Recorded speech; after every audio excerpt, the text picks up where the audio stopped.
RNA polymerase starts as a core enzyme, which is also known as alpha 2 beta beta prime, and because of the sigma binding factor, it will transform into a helo enzyme, which is also known as alpha 2 beta beta prime omega. For transcription in prokaryotes, there are three different processes it must go through. Those processes are initiation, elongation, and termination. Initiation is the first step in transcription for prokaryotes.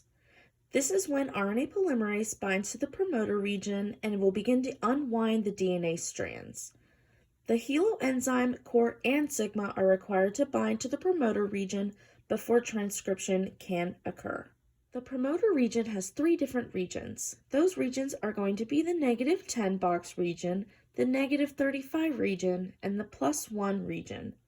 The +1 region is where transcription will actually occur. This is a more visual way to look at the promoter region.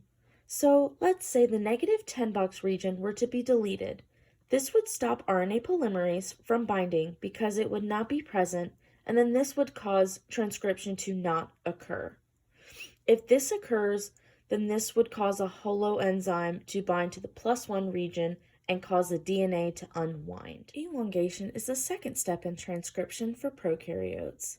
This is going to be where RNA polymerase moves along to the DNA template strand from the 5' end to the 3' end, and then produces RNA transcript by adding the nucleotides to the 3' end of the growing RNA. So here we have another visual way to look, but this is going to be elongation this time.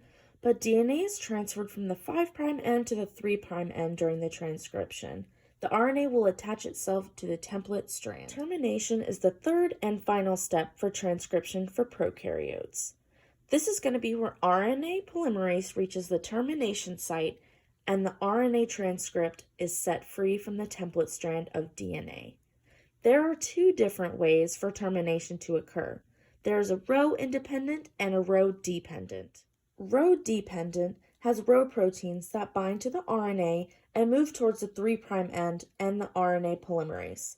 This causes a pause at the termination hairpin with the use of helicase activity for DNA-RNA hybrid to unwind and terminate the transcription. Row-independent is when the inverted repeats on a DNA sequence and are near the termination location and are transcribed.